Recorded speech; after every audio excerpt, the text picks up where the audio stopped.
ابتدائی رشتہ خامد اور بیوی ہے. خامد اور بیوی یہ ابتدائی رشتہ ہے. اللہ نے آدم کو بنایا اور حوا کو ساتھ بیوی بنایا, اولاد بعد میں دی. اور ایک اور بات, آدم کو بنا دیا مٹی کا پتلا اکٹھا کر کے, مٹی اکٹھی کر کے پتلا بنا دیا.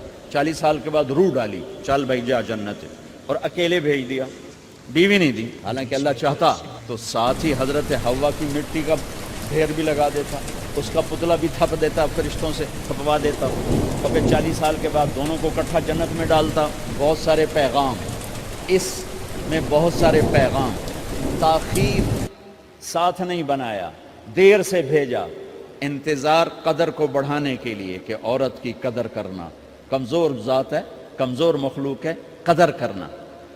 دوسرا, پہلے دن پتلا نہیں بنایا کہ ننگا پڑا ہو, عورت کا پتلا ننگا ہو, مٹی کا ہو, پتھر کا ہو, تو اس میں کیا کشش؟ تو ان مرد کے لیے کشش کوئی نہیں, تو فرشتوں کو کیا کشش تھی؟ پہلے دن سے عورت کو پردے میں بنایا, بے پرد نہیں کیا, بے پرد نہیں کیا, اس کا پتلا نہیں بنایا, اسے ننگا نہیں چھوڑا, اس کو پہلے دن سے کورڈ. اور کیسے بنایا؟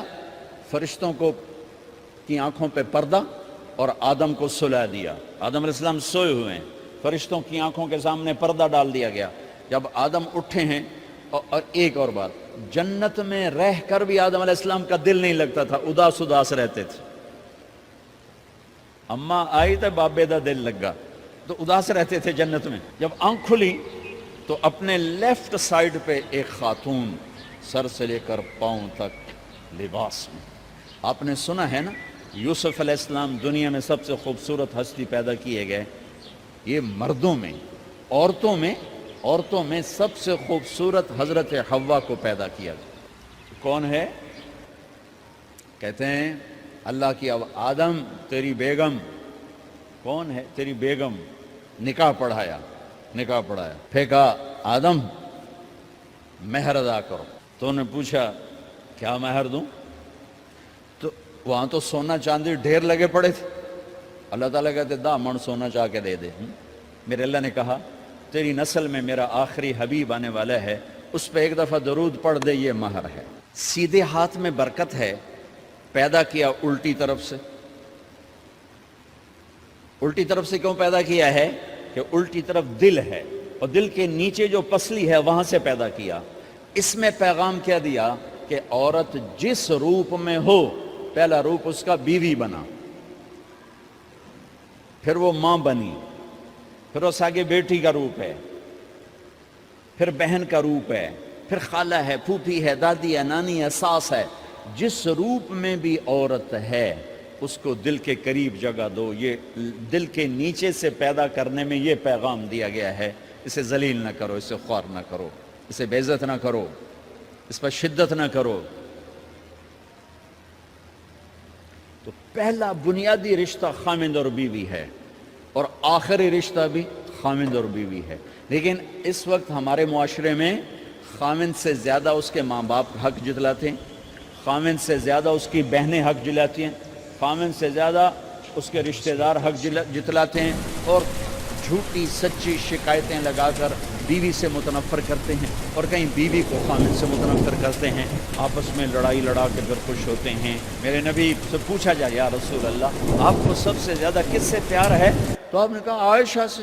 اللہ, وہ جھینپ کے کہنے کے نہیں, میں پوچھ رہا ہوں لوگوں میں آپ کو کس سے زیادہ پیار ہے؟ تو آپ کہتے ابو بکر سے.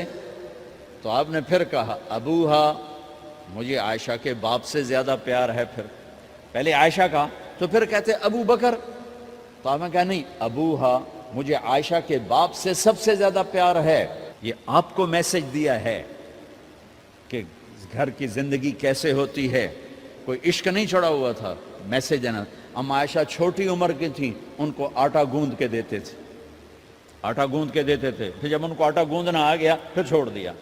پھر ان کو سامنے بٹھا کر لقمے بنا کے کھلاتے تھے. پھر ہم عائشہ رضی اللہ تعالیٰ عنہ کوئی گوشت کا ٹکڑا, وہاں بڑے بڑے گوشت کے ٹکڑے پکائے جاتے تھے, تو کوئی گوشت کا ٹکڑا اٹھایا اور ایسے 2-4 جگہ سے نوچا, اور پھر رکھ دیا، سارا کھایا نہیں جاتا تھا، تو اللہ کے نبی اسی کو اٹھاتے اور حضرت عائشہ کو دکھا کر جہاں سے حضرت عائشہ نے نوچا ہوتا تھا وہاں سے یوں کاٹ کے دکھاتے تھے۔ پھر حضرت عائشہ رضی اللہ تعالیٰ نے گلاس اٹھایا پانی پینے کے لیے، جہاں ہونٹ لگائے تو پہ گلاس رکھ دیا، بڑے بڑے گلاس ہوتے تھے، تو حضرت ہمارے نبی اٹھاتے تھے، جہاں عائشہ کے ہونٹ لگے ہوتے تھے وہاں ہونٹ لگا کے پانی پیتے تھے۔ یہ آپ کو سکھانے کے لیے ہے، اپنے گھر والوں کے ساتھ بیٹھ کے کھانا کھاتے۔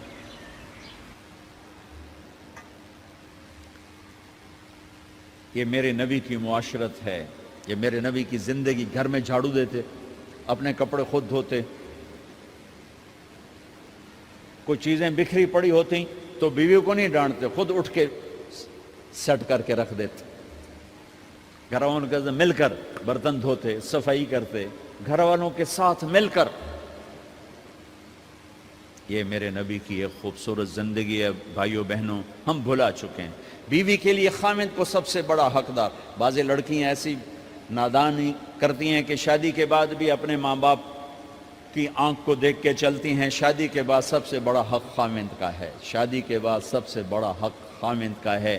ماں باپ پیچھے چلے جاتے ہیں، بہن بھائی پیچھے چلے جاتے ہیں، لیکن یہ نادانیاں بھی دیکھنے کو ملتی ہیں کہ شادی کے بعد بھی ماں باپ اپنی بچی کو اپنے قابو میں رکھنے کی ترتیبیں سوچتے ہیں تو وہ بھی اپنی بچی کا گھر برباد کر دیتے ہیں۔ میرے نبی سے پوچھا گیا یا رسول اللہ عورت پر سب سے زیادہ کس کا حق ہے؟ تو آپ نے فرمایا اس کے خامند۔ ایک خاتون ہے، یا رسول اللہ میری شادی ہو رہی ہے تو میرے اوپر میرے خامند کا کیا حق ہے؟ تو آپ نے ارشاد فرمایا تیرے خامند کے جسم پر زخم ہو، زخموں میں پیپ پڑ جائے اور تو اپنی زبان سے چاٹ کے زخم صاف کرے تو تو نے اپنے خامند کا حق ادا نہیں کیا۔ خامند کو سمجھایا کہ سب سے بہترین مسلمان وہ ہے جو بیوی سے اچھا سلوک کرتا ہے، اور میرا سب سے اچھا سلوک ہے اپنی بیویوں کے ساتھ۔ یعنی قاب قوسین او ادنا آپ کا مقام ہے، اللہ پاک کا دیدار اپنی آنکھوں سے کیا ہوا ہے، اور آپ ہمیں معاشرت سکھا رہے ہیں کہ ایک جہاد کے سفر سے واپس آ رہے ہیں، ہم عائشہ ساتھ ہیں، تو آپ نے صحابہ سے کہا بھئی آگے چلے جاؤ، وہ سارے آگے چلے گئے۔ جب سارے نظروں سے غائب ہو گئے تو آپ نے کہا عائشہ دوڑ لگاؤ گی میرے ساتھ؟ عائشہ نے نہیں کہا، میرے نبی نے کہا دوڑ لگاؤ گی؟ آج کل کا کوئی علامہ بھی یہ نہیں کرے گا۔ عائشہ دوڑ لگاؤ گی میرے ساتھ؟ کہا جی لگاؤں گی۔ تو دوڑ لگائی تو عائشہ فرماتی ہے میں آگے نکل گئی، اللہ کے نبی پیچھے رہ گئے، چاہے آپ جان بوجھ کے آستہ ہوئے ہوں ان کی دل جوئی کے لیے۔ کچھ سال گزر گئے، پھر جہاد کے سفر سے واپسی ہو رہی ہے تو آپ نے صحابہ سے کہا بھائی آگے چلے جاؤ، تو سارے آگے چلے گئے، غائب ہو گئے۔ عائشہ دوڑ لگائیں؟ کہا جی لگائیں۔ تو فرمایا کہ ان دنوں میں ذرا موٹی ہو گئی تھی، جب دوڑ لگائی تو اللہ کے نبی آگے نکل گئے، تو پھر آپ نے کہا عائشہ ہذہ بتلک، عائشہ اب تیرا میرا حساب برابر ہو گیا، اس دفعہ تو آگے نکل گئی، آج میں آگے نکل گیا۔ یہ میرے نبی کی معاشرت ہے کہ بھری محفل میں کہہ رہے ہیں مجھے عائشہ سے سب سے زیادہ پیار ہے۔ اور عرب میں عیب تھا، جیسے ہمارے ہاں بھی عیب ہے کہ کوئی بھری محفل میں کہ مجھے بیوی سے سب سے زیادہ پیار، کہ تیری ماں کتنے گئی؟ بھائی ماں کا اور خانہ ہے، بیوی کا اور خانہ ہے، ماں کی اور جگہ ہے، بیوی کی اور جگہ ہے۔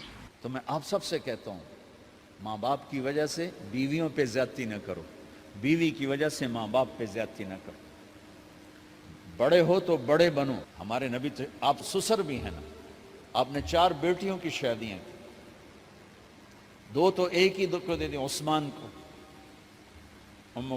رقیہ اور ام کلثوم رضی اللہ تعالیٰ عنہما، حضرت عثمان کے نکاح میں، ابو العاص رضی اللہ تعالیٰ عنہ کو زینب، اور سب سے پیاری محبوب بیٹی حضرت علی رضی اللہ تعالیٰ عنہ۔ باقی 3 نکاح بڑے سادہ کیے، حضرت فاطمہ کا نکاح بڑے دھوم دھام سے کیا۔ ان کا رشتہ لے کر صدیق آئے، یا رسول اللہ میں خواہش مند ہوں، آپ چپ رہے۔ پھر حضرت عمر بعد میں گئے، یا رسول اللہ میں خواہش مند ہوں، آپ چپ رہے۔ تو عبد الرحمن بن عوف رضی اللہ تعالیٰ نے حضرت علی سے کہا علی تو جا، تجھے دے دیں گے۔ وہ کہنے کہ میں تو بہت غریب ہوں، مجھے کہاں دیں گے؟ حضرت علی کا ذاتی گھر بھی نہیں تھا، کسی سے ایک کوٹھا مانگ کے اس میں رہ رہے تھے مدینہ میں. کہا نہیں تو جا جا.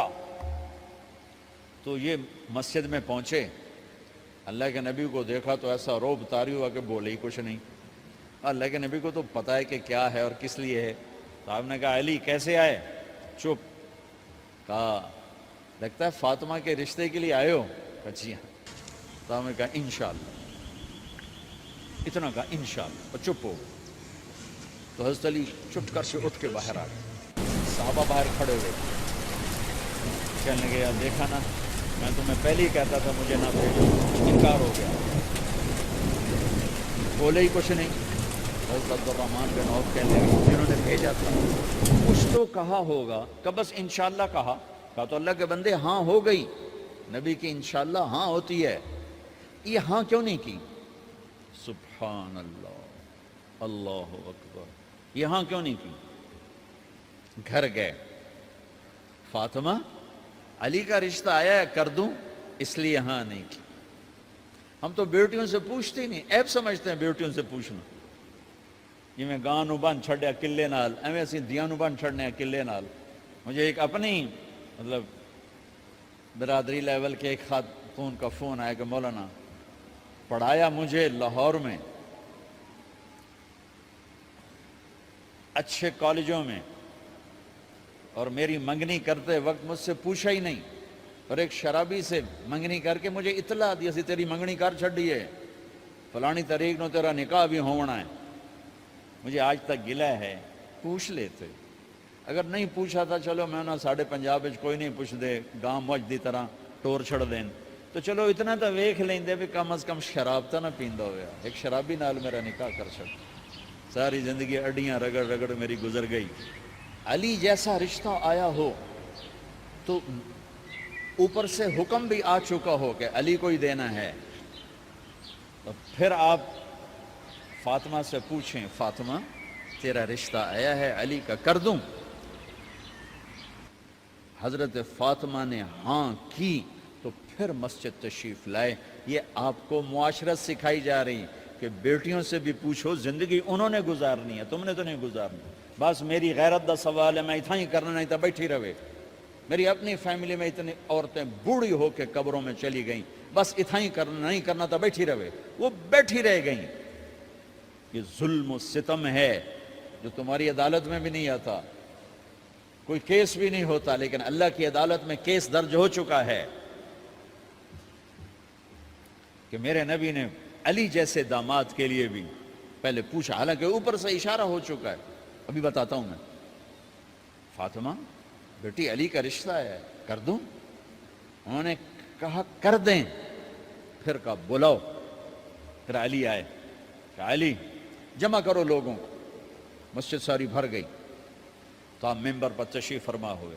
حضرت علی کو ایسے سامنے بٹھایا, کہا لوگوں مجھے جبریل اللہ کی طرف سے پیغام دینے آئے ہیں کہ میں اپنی بیٹی فاطمہ کا نکاح علی کے ساتھ کر دوں. آسمان سے وحی بھی آئی ہو اور پھر بھی پوچھا جائے, یہ میرے نبی کی معاشرت ہے. ہم تو پوچھنا عیب سمجھتے اور اسے ذلت سمجھتے ہیں.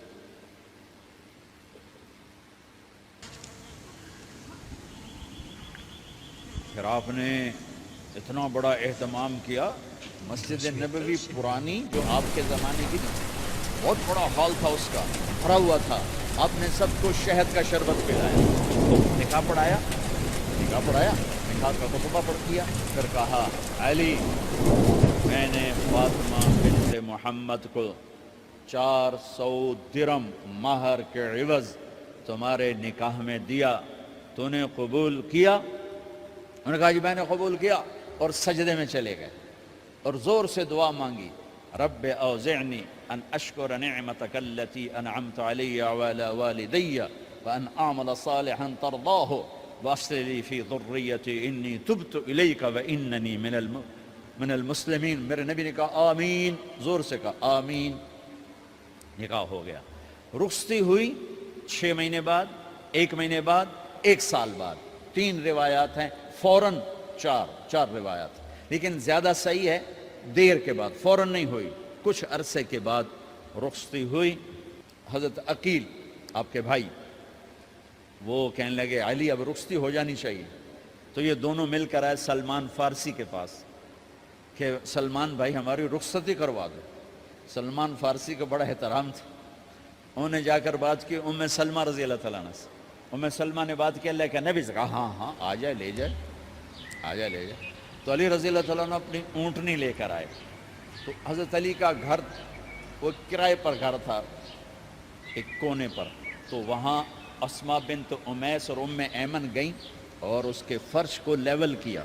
فرش میں سرخ مٹی ڈال کے اس کو لیول کیا اور دیواروں کی پوچا پاچی کی اور وہاں کھوٹیاں لگائیں کپڑے ٹانگنے کے لیے. آپ نے حضرت عائشہ، حضرت ام حبیبہ، حضرت ام سلمہ سے فرمایا تمہیں پتہ ہے نا مجھے فاطمہ سے کتنا پیار ہے، اسے دلہن بناؤ. دلہن بنانا بھی سنت ہے. دلہن بناؤ، اسے دلہن بناؤ. تو آپ کو دلہن بنایا گیا. پھر علی رضی اللہ تعالیٰ عنہ تشریف لائے سلمان فارسی اور عقیل کے ساتھ. اونٹنی کو دروازے پر بٹھایا تو آپ نے علی کا ہاتھ پکڑا، اندر تشریف لے گئے اور فاطمہ کا ہاتھ پکڑ کے علی کے ہاتھ میں دیا اور کہا بیٹی مجھے اپنے خاندان میں جو سب سے زیادہ محبوب تھا میں نے تیرا ہاتھ اس کے ہاتھ میں دیا ہے. پھر کہا علی تجھے نبی کی بیٹی مبارک، نبی کی بیٹی مبارک. پھر آپ نے اسے پیالے میں پانی منگوایا اور اس میں آخری 2 سورتیں پڑھ کے دم بھی کیا، تھوک بھی ڈالا. پھر اس میں سے انگلیاں ڈال کے ان کے سینے پر چھڑکا کہ دونوں پی لو. دونوں کو پلایا. پھر باہر تک چھوڑنے آئے. حضرت علی نے آپ کو اونٹنی پہ بٹھایا. آپ نے 2 عورتوں کو ساتھ بھیجا، ام ایمن اور اسماء بنت عمیس. یہ چھوٹی سی بارات جا کر علی کے گھر اتری اور آپ نے حضرت علی سے فرمایا کہ میں عشاء پڑھ کے آؤں گا، میرا انتظار کرنا ہے. تو عشاء کی نماز کے بعد آپ تشریف لے گئے. آپ نے دوبارہ پیالے میں پانی منگوایا اور اس پر آخری 2 سورتیں پڑھ کے دم کیا. پھر ان کے سینے پر چھڑکا، یہاں بازوؤں پر چھڑکا اور کمر پر چھڑکا اور دعا دی اللہم اسد جدہما وجمع شملہما وبارک علیہما واخرج منہما ذریۃ صالحہ. یہ دعا دیا اس وقت کہ میرے مالک ان کے جمع ہونے میں برکت عطا فرما اور ان کو سعادت عطا فرما اور ان کو نیک اولاد عطا فرما. یوں میرے نبی نے اپنی بیٹی کو رخصت فرمایا. اگلے دن آپ نے حضرت علی کو بلا کے فرمایا علی ولیمہ بھی کرنا ہے. کہنے لگے یا رسول اللہ میرے پاس تو کچھ نہیں. تو آپ نے کہا تو سعد بن ابی وقاص کہنے لگے یا رسول اللہ میرے پاس ایک چھترا کھڑا ہے، چھترا لاؤ. ذبح کیا گیا. آپ نے اس میں چھوارے ڈلوائے، قورمہ بنوایا، قورمہ. اور اپنی طرف سے حضرت علی کو پیسے دیے کہ جاؤ جاؤ چھوارے، گھی، شہد خرید کے لاؤ. تو علی رضی اللہ تعالیٰ نے 5 درم کے چھوارے خریدے اور 3 درم کا شہد خریدا اور 1 درم کا گھی خریدا. 9 درم تھے ٹوٹل. تو آپ نے کافی سارا آ گیا تو چھواروں کی گٹھلیاں نکلوا کے ان کو پسوایا، پھر شہد اور گھی میں ملایا اور ایک سویٹ ڈش تیار کی اور اس کو حضرت علی کے ولیمے میں آپ نے اپنی طرف سے پیش کیا. تو اس دن تازہ روٹی جو کی پکائی گئی اور دیگ پر میرے نبی خود بیٹھے کھانا کھلانے، تقسیم کرنے خود بیٹھے. اب ایک چھترا ہے، 13-14 کلو گوشت ہے، 15 کلو، تو 50 آدمی کھا لیں گے. آپ نے کہا سارے مدینے کو دعوت ہے. سارے مدینے والے جتنے بھی آئے اور میرے نبی خود دیگ سے نکال کے کھلاتے رہے. سارا مدینہ ولیمہ فاطمہ کا کھا گیا اور دیگ بھری پڑی تھی. تو ولیمے میں تکلف جائز ہے، سادگی بھی جائز ہے. سادگی بھی سنت ہے، تکلف بھی سنت ہے. ہاں جو ہماری خرافات ہیں، فضولیات ہیں، یہ تباہ کن ہیں، ان سے بچنا بڑا ضروری ہے. اور بھائیو کسی کی شادی ہو، اس بچے کی ہو رہی ہے، یہ افسر ہے، ایک ریڑھی والے کی ہو، کسی بھی گھر کی آبادی کا ایک ہی سبب ہے، وہ میٹھا بول ہے، وہ اچھا سلوک ہے. جس کی بیٹی کو لے جا رہے ہو اسے عزت دینا، اور یہ جو جا رہی ہے یہ ان کو اپنا ماں باپ سمجھے، اپنے خامند کے ماں باپ کو اپنے ماں باپ سمجھے. جاتے ہی لکیریں لگانا نہ شروع کر دے، میں وکھرا کرتے نویدے کرتے نویدے کر. وہ اپنے گھر کا ایک فرد بن کے زندگی گزاریں. جو لے کے جا رہے ہیں ان کے ذمے ہے کہ اس کو بیٹی بنا کے لے جائیں. سسرال جو ہوتے ہیں وہ ہمیشہ عیب دیکھتے ہیں، خوبیاں انہیں نظر ہی نہیں آتی. تو کھٹپٹ تو ہوتی رہتی ہے, کوئی ایسی بڑی بات نہیں. کھٹپٹ کو صلح میں بدلو, مزید لڑائی جھگڑا نہ بڑھاؤ. میرے نبی حضرت فاطمہ کے گھر آئے, دیکھا تو آپ اداس بیٹھی. آپ نے کہا فاطمہ بیٹی کیا ہوا؟ کہ میرا اور علی کا جھگڑا ہو گیا. اچھا. خود گئے بیٹی کے باپ ہو کر, دیکھا تو حضرت علی مسجد میں سوئے ہوئے تھے. آپ نے ان کو اٹھایا, کہا یا ابا تراب قم, آپ کو یہ ٹائٹل یہاں ملا, اے ابو تراب. فرمایا کرتے تھے کل کائنات ملتی تو اتنی خوشی نہ ہوتی جتنا اس ٹائٹل کی خوشی ہے. ابو تراب کہنے کا کیا مطلب تھا؟ کہ اظہار محبت کے لیے ایسے ٹائٹل دیے جاتے تھے. تو ابو تراب کہہ کر یہ میسج دیا کہ میاں بیوی کی لڑائی ہوتی رہتی ہے, میں تجھ سے ویسے ہی محبت کرتا ہوں جیسے پہلے کرتا تھا. یہ میسج دیا اس نے. اب حضرت علی کو لائے اٹھا کر اور گھر میں تشریف لائے. نہ علی کی سنی نہ فاطمہ کی سنی. ہاں بھئی علی کی مسئلہ ہے, ہمیں فاطمہ کیا مسئلہ ہے؟ یہ مسئلے سن سن کے بھی زیادہ لڑائی ہو جاتی. صلح کرامن علی بھی آپ ہو دو چار لتر مار کے آ جاندے. تو میرے نبی نے کیا کیا؟ سبحان اللہ, زمین پر لیٹ گئے, ادھر علی کو لٹایا, ادھر فاطمہ کو لٹایا. علی کا ہاتھ اپنی ناف پہ رکھا, فاطمہ کا ہاتھ ان کے ہاتھ پہ رکھا, اور بیٹی کے ہاتھ پر اپنا ہاتھ رکھا. پھر فرمایا کہو ہماری صلح ہو گئی. علی کہو, فاطمہ کہو. دونوں نے کہا ہماری صلح ہو گئی. آپ اٹھے, خوش خوش باہر آئے, چہرہ ایسے گلاب کے پھول کی طرح. صحابہ نے عرض کی یا رسول اللہ آج آپ بڑے خوش نظر آ رہے ہیں. فرمایا علی و فاطمہ کی صلح کرا کے آ رہا ہو. تو کھٹ بٹ ہو جانا تو کوئی بڑی بات نہیں ہے, مطلب یہ وہ گھر ہے, میں اس گھر کی کیا تعریف کر سکتا ہوں. تو میں آگے کا ایک قول سنا دیتا ہوں ابن عباس کا, کہ جنت میں نور کی چمک اٹھے گی. سارے جنت ہی کہیں گے یہ نور کیسا نور ہے بھائی جو ساری جنت کے نور پر چھا گیا. تو فرشتے بتائیں گے کہ او جنت الفردوس میں علی و فاطمہ بیٹھے ہیں, کسی بات پہ ہنسے ہیں, ان کے دانتوں سے جو نور نکلا ہے اس نے جنت کو روشن کر دیا. لیکن کھٹ پٹ یہاں بھی ہو گئی. ان سے بڑا گھر میرے نبی کا ہے, وہاں بھی کھٹ پٹ. ایک دفعہ آپ نے حضرت عائشہ سے کہا مجھے پتہ لگ جاتا جب تو مجھ پہ ناراض ہوتی ہے, مجھے پتہ چل جاتا ہے. انہوں نے عرض کی یا رسول اللہ آپ کو کیسے پتہ چلتا ہے؟ کہ جب تو مجھ پہ ناراض ہو.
Und was wird das? Ich meine,